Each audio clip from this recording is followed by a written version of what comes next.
Alright, well, we just finished part one, I guess.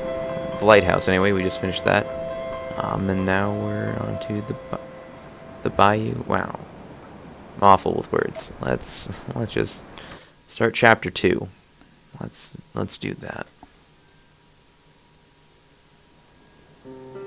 Dear Esther, I have now driven the stretch of the M5 between Exeter and Bristol over 21 times.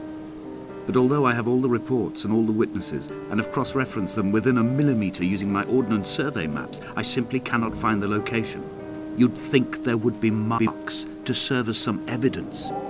It's somewhere between the turn-off for Sanford and the welcome brake services. But although I can always see it in my rear-view mirror, I have as yet been unable to pull ashore.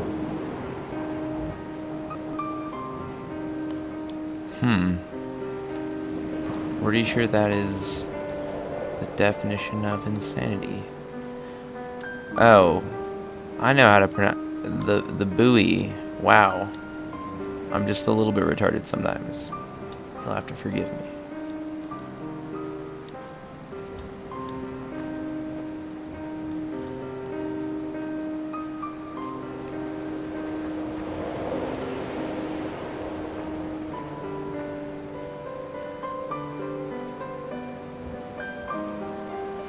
That cargo ship got owned. Keeping with the post-apocalyptic theme there, kind of. I don't even know if this is where I'm supposed to be going. I feel like I should actually be going that way. I want to see what this guy has to say. Oh, what the hell? Did you see that? Alright, I'm going this way.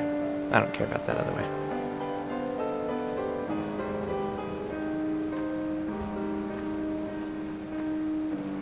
It's only at night that this place makes any sluggish effort at life. You can see the buoy and the aerial. I've been taking to sleeping through the day in an attempt to resurrect myself. I can feel the last days drawing upon me.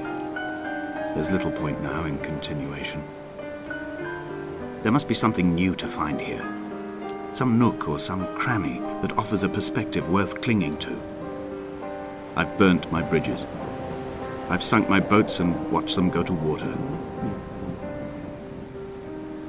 So that strange shadowy figure just kind of disappeared. I'm gonna assume that that was the guy talking, because I don't... Whoa, what?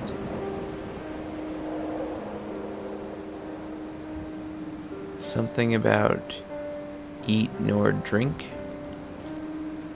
I think. If you can figure that out, let me know. I don't know what that's supposed to say, but that is truly eerie. And how did they write that?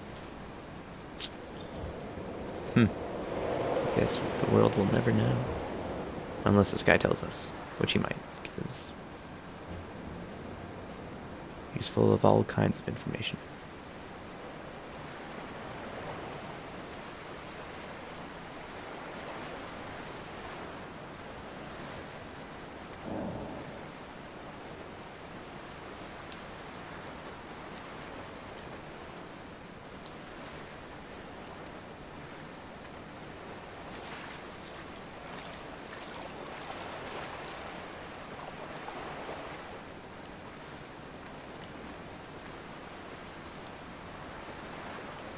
I would really like to get on this boat, but I don't think it'll let me, because I cannot jump or anything.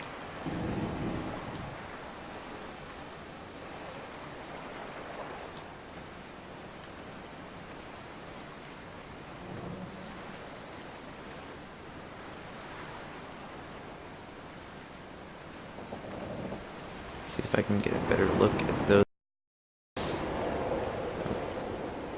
Come on. Not really. Hopefully I can get out of here. Almost. Nope. Alright, well, guess I'm not doing that then.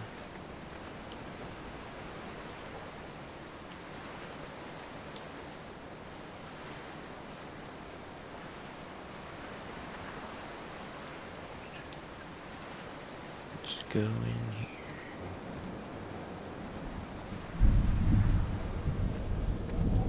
I don't like it in there.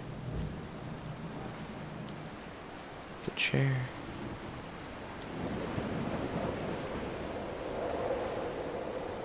I had kidney stones, and you visited me in the hospital. After the operation, when I was still half submerged in anesthetic, your outline and your speech both blurred. Now my stones have grown into an island and made their escape, and you have been rendered opaque by the car of a drunk.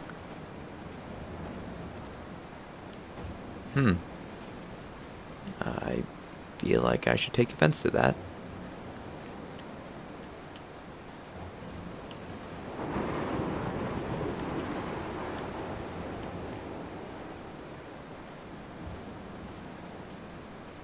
When I first looked into the shaft, I swear I felt the stones in my stomach shift in recognition.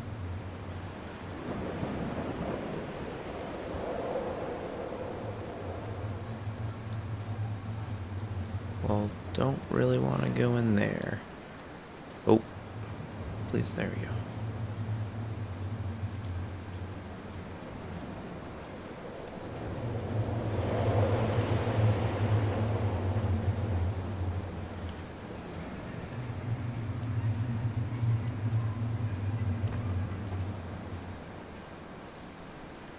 That sounded like little children doing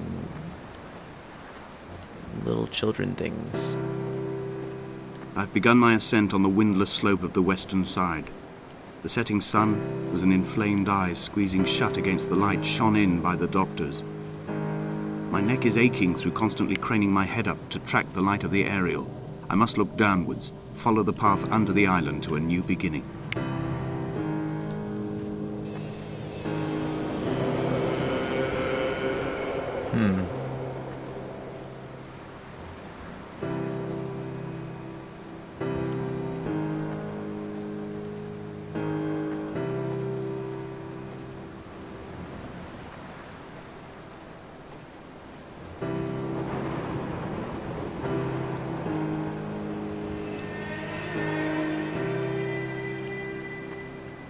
The bothy was constructed originally in the early 1700s. By then, shepherding had formalized into a career. The first habitual shepherd was a man called Jakobsen, from a lineage of migratory Scandinavians. He was not considered a man of breeding by the mainlanders. He came here every summer whilst building the bothy, hoping eventually that becoming a man of property would secure him a wife and a lineage. Donnelly records that it did not work.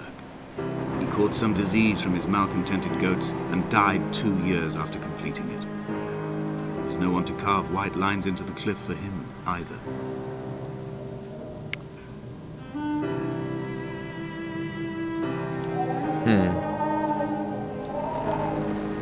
That's strange.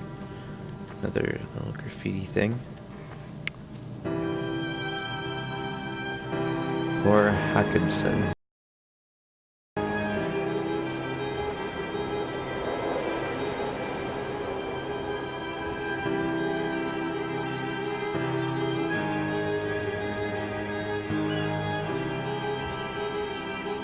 That octopus looking thing again.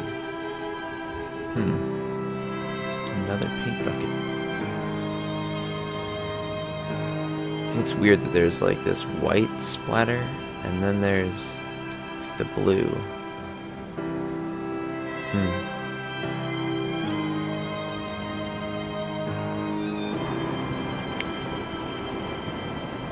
My heart is More landfill. paint. These false dawns waking into the still never light.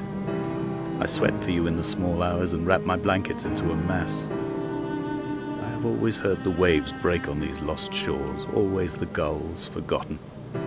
I can lift this bottle to my ear, and all there ever is for me is this Hebridean music.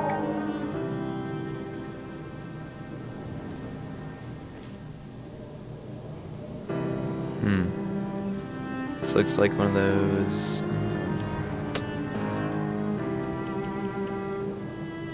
things, like the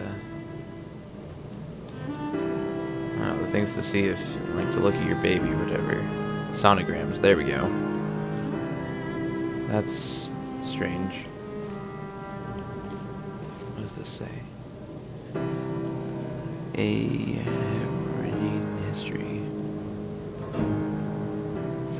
What was that sound?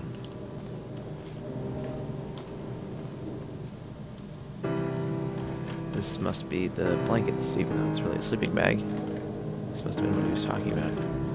When was this guy here last? Was he alone? Oh. Whoa. I shall head to there.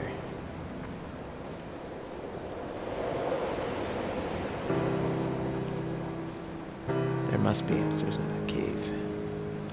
Oh, what? What? Oh my god. Oh my...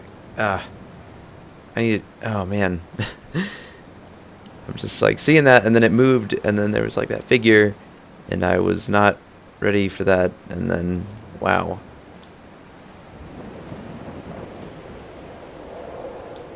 That is awesome.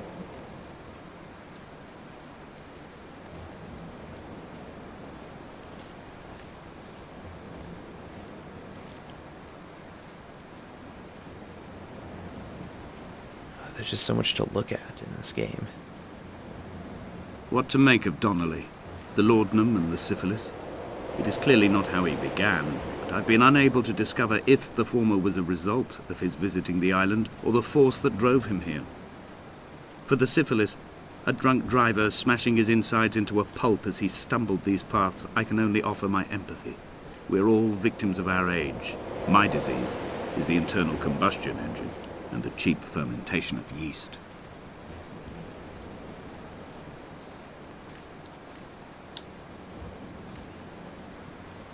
I'm pretty sure what he was trying to say there was that... They found Jakobsen in early spring. This. The thaw had only just come. Even though he'd been dead nearly 7 months, his body had been frozen right down to the nerves and had not even begun to decompose. His fingernails were raw and bitten to the quick. They found the phosphorescent moss that grows in the caves deep under the nails.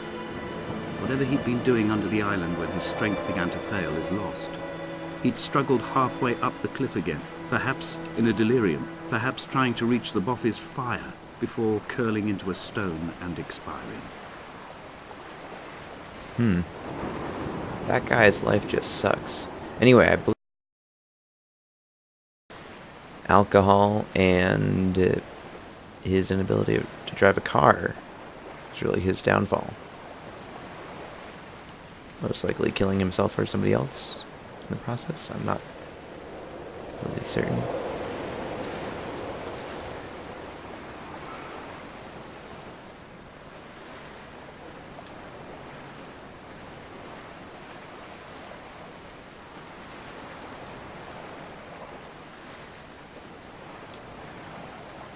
Wonder if we'll see any more ghostly figures. Climbing down to the caves, I slipped and fell and have injured my leg.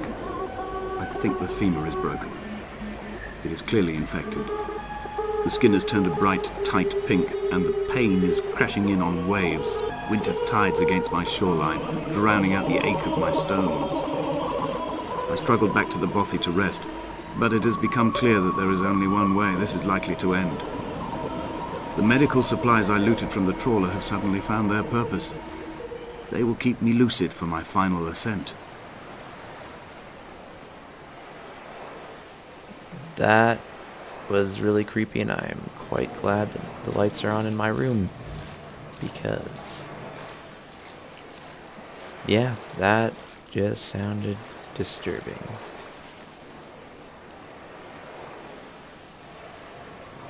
Candle, who lit this?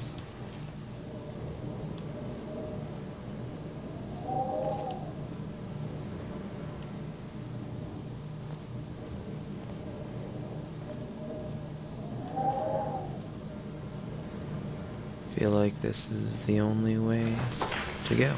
Alright. And that concludes part 2.